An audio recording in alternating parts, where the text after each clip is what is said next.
الحمد لله رب العالمين والعاقبة للمتقين والصلاة والسلام على سيد المرسلين وعلى آله وأزواجه وذرياته وعترته وصحبه الهاديين المهديين الطاهرين المطهرين ومن تبعهم بإحسان إلى يوم الدين. أعوذ بالله من الشيطان الرجيم. بسم الله الرحمن الرحيم. إن الله يخلق ما يشاء ويختار.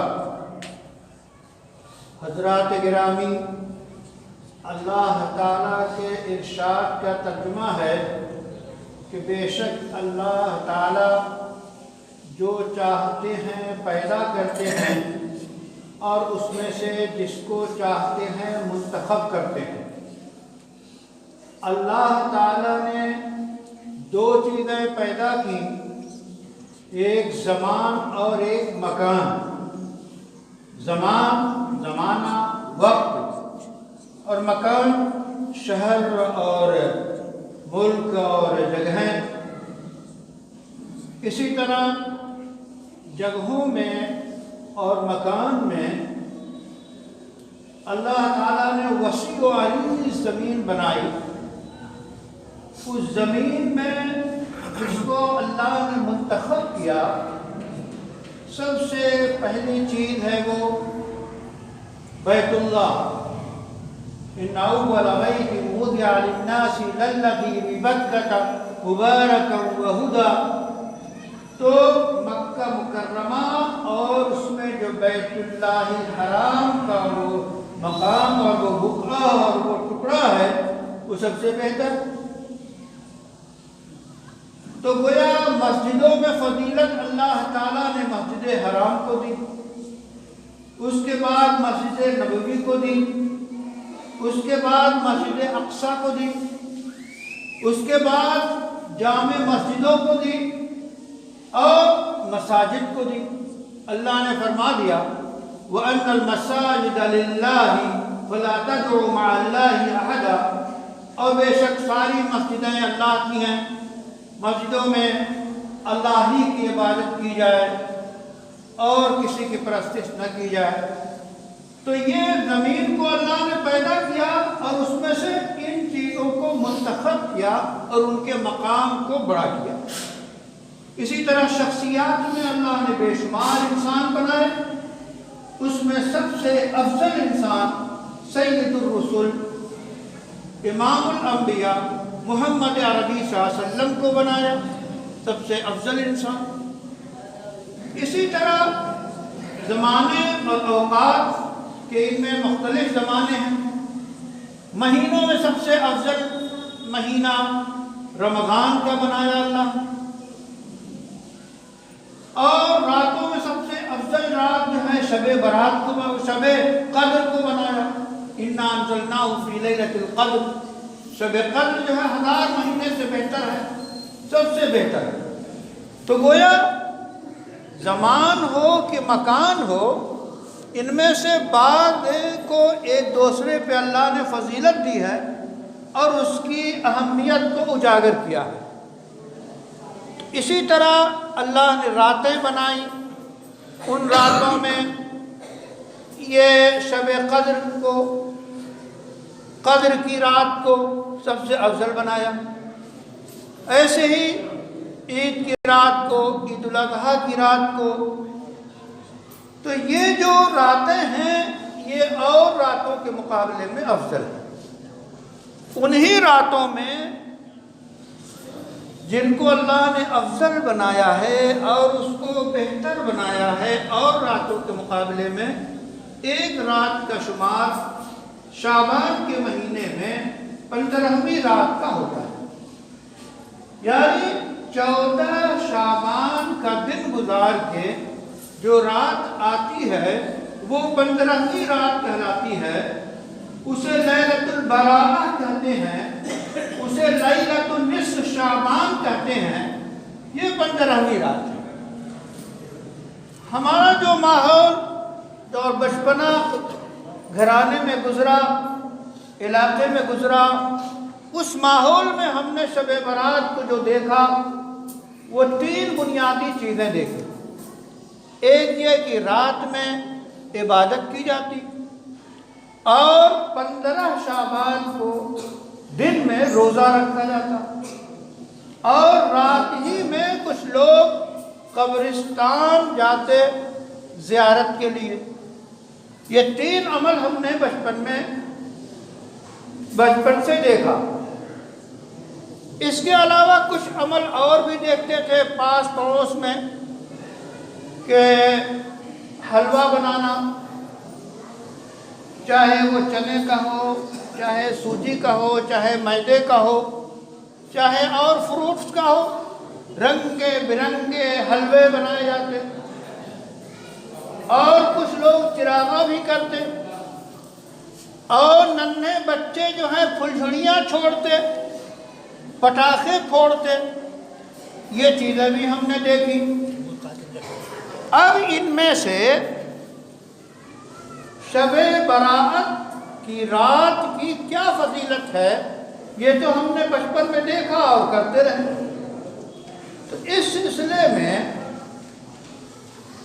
کل 17 احادیث شب برات کی فضیلت کے بارے میں پائی جاتی ہیں۔ 17 احادیث ہیں جو شب برات کی فضیلت کو بیان کرتی ہیں۔ مشہور محدث علامہ عبد الرحمن مبارک پوری اہل حدیث عالم گزرے ہیں، جنہوں نے باقاعدہ سنن ترمذی کی شرح تحفۃ الاحوذی کی ہے۔ اس میں انہوں نے لکھا ہے کہ شب برات کی اس 15ویں رات کے فضائل و مناقب کے بارے میں آثار اس قدر ہیں کہ ان کا انکار نہیں کیا جا سکتا۔ تو گویا نفس فضیلت 15ویں شعبان کی احادیث کی روشنی میں ثابت ہے۔ اسی لیے مفتی اعظم مفتی شفیع صاحب رحمۃ اللہ علیہ نے لکھا ہے کہ شب برات کے سلسلے میں 3 چیزیں مستحب ہیں۔ ایک، رات کو عبادت کرنا 15ویں رات کو۔ دوسرے، 15ویں شعبان کا روزہ رکھنا۔ تیسرے، قبروں کی رات میں زیارت کرنا۔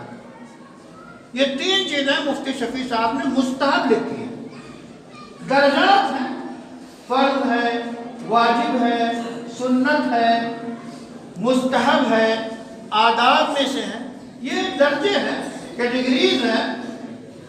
تو نہ فرض ہے نہ واجب ہے، نہ مکمل طور پہ ہم سنت کہہ سکتے ہیں۔ احادیث کی روشنی میں بس جن احادیث سے ثابت ہے اس سے ہم کہتے ہیں کہ مستحب ہے۔ تو رات کی عبادت مستحب ہے، اور بہت سی روایات اور آثار میں آتا ہے کہ شب برات میں اللہ تعالیٰ کی خاص تجلی ہوتی ہے، غروب آفتاب سے لے کر طلوع صبح صادق تک، اور آواز لگائی جاتی ہے حل من مستغفر، کیا ہے کوئی استغفار کرنے والا، گناہوں کی توبہ کرنے والا، میں اسے بخش دوں، کوئی ہے ضرورت مند جو مانگے میں اسے دوں۔ اس طرح کی اللہ کی طرف سے آواز لگائی جاتی ہے۔ میرے عزیزوں، یہ یاد رکھیے گا کہ یہ آواز روزانہ تہجد کے وقت اللہ کی طرف سے لگائی جاتی ہے۔ اس کو مولانا یعقوب مجددی بھوپال کے ایک بزرگ تھے، وہ اس طرح سمجھاتے تھے کہ اگر ٹھنڈک کی شدید ٹھنڈ پڑ رہی ہو، نرم گرم بستر لحاظ میں آپ ہوں، قالین ہو، بیل قالین کا کرے کوئی بجائے، گھنٹی بجائے اور آواز آئے، آواز کو آپ پہچان لیں پہلے جو کہ ڈاکیا آیا ہے، سمجھ لیا آپ نے کہ منی آرڈر ہے، تو سارا وہ چھوڑ کے یا آپ سمجھ لیں کہ کوئی پیسے لے کے آیا ہے جیسے پیسے بٹتے ہیں، تو سارا لحاظ اور ٹھنڈک چھوڑ کے آپ ڈاکیے کے پاس پہنچ جائیں گے منی آرڈر وصول کرنے کے لیے۔ کیوں؟ اس لیے کہ آپ کو یقین ہے کہ وہ پیسے لے کر آیا ہے، آپ کو پیسے ملیں گے، آپ نے ٹھنڈک کو قربان کر دیا۔ کیا سمجھانے کا انداز ہے! اللہ کی طرف سے جو شہنشاہ ہے، جس کے پاس سب کچھ ہے، وہاں سے رات کو تہجد کے وقت روزانہ آواز لگائی جاتی ہے کوئی بھوکا، ہے کوئی ننگا، ہے کوئی پیاسا، ہے کوئی ضرورت مند، ہے کوئی مانگنے والا، مانگے میں اس کو دوں گا۔ اس آواز پہ کتنے لوگ اٹھتے ہیں، کتنے لوگ، یقین ہم سب کو ہے، لیکن کتنے لوگ اٹھتے ہیں تہجد میں کہ اللہ سے مانگیں۔ یہ اللہ سے مانگنے کے طریقے احادیث میں بتائے گئے ہیں، ہم کو اس کا پابند ہونا چاہیے۔ تو حضرات گرامی، شب برات میں کہتے ہیں کہ مغرب سے لے کے صبح صادق تک یہ آواز اللہ کی طرف سے لگتی ہے اور خاص تجلی ہوتی ہے، تو نفس عبادت کرنا مستحب ہے، لیکن کوئی متعین نماز نہیں ہے، کوئی متعین صورت نہیں ہے، آپ جتنی چاہیں نماز پڑھ لیں۔ یہ بھی یاد رکھیے گا، پوری رات جاگنا بالکل نہیں صحیح ہے۔ رسول اللہ صلی اللہ علیہ وسلم نے پوری زندگی میں ام المومنین عائشہ رضی اللہ تعالیٰ عنہ کے مطابق پوری زندگی میں کبھی پوری رات عبادت میں آپ نے نہیں گزاری، آرام فرمایا آپ نے، عبادت کیا آپ نے۔ اب آپ سے بڑا کون ہوگا متقی، پرہیزگار، عبادت گزار؟ اس لیے نوجوان جب ذرا سا جوش میں آتے ہیں تو رات کی رات عبادت کرتے ہیں۔ آپ رات کو سوئیے بھی، عبادت بھی کیجیے۔ یہ تو سب رات میں ایک چیز ہے عبادت کرنا۔ دوسرے یہ کہ غول در غول نہیں، اپنے اپنے گھروں میں عبادت کیجیے، تنہائیوں میں عبادت کیجیے، جماعت بنا کے اور پورے ہنگامے کر کے یہ عبادت نہیں ہوتی، یہ وقت گزارنا ہوتا ہے۔ ایک بات یہ ہوئی۔ دوسری بات یہ کہ اگر کوئی قبرستان جائے تو رسول اللہ صلی اللہ علیہ وسلم سے صرف ایک مرتبہ ثابت ہے قبرستان جانا اس موقع پر، اس لیے مکمل سنت نہیں ہے۔ تنہا اپنے طور پہ کوئی قبرستان چلا جائے، زیارت کر لے تو یہ زیارت مستحب ہے، لیکن چراغاں کرنا، شور کرنا، بڑے شہروں میں بائک سے باقاعدہ اس کے اسٹاپر سے روڈ پہ چنگاریاں نکالنا، آگ نکالتے ہوئے دوڑے جانا نوجوانوں کا، یہ سب حماقتیں ہیں، بربادیاں ہیں، اس سے پرہیز کرنا چاہیے۔ تنہا کوئی چلا جائے۔ تیسری چیز جو ہے وہ روزہ رکھنا ہے۔ روزہ رکھنا بھی نہ فرض ہے، نہ واجب ہے، نہ سنت مؤکدہ ہے، مستحب ہے، جو چاہے روزہ رکھ لے۔ سب سے بہتر یہ ہے کہ 3 روزے رکھے جائیں ایام 20 کے، 13ویں، 14ویں، 15ویں، تو اس طرح 3 روزے رکھ لیں تو سب سے اچھی بات ہے، یہ حدیث سے ثابت ہے۔ تو اس کے علاوہ یہ 3 اعمال ہو گئے، اس کے علاوہ بقیہ سب خرافات، بچوں کے پٹاخے پھوڑنا حرام، پھلجھڑیاں جلانا حرام، یا ضروری سمجھ کے جہاں تک حلوے کا مسئلہ ہے، آپ سوئیاں بناتے ہیں، مختلف چیز کرتے ہیں، اس عقیدے سے حلوہ بنانا کہ ویس کرنی کو فاتحہ کرانا ہے، ان کے دانت نہیں تھے، یا نبی اکرم صلی اللہ علیہ وسلم کے دندان مبارک شہید ہو گئے تھے تو ہم حلوے بنا کے اس کی اثار ثواب کریں، یہ ان چیزوں کا کوئی ثبوت نہیں ہے۔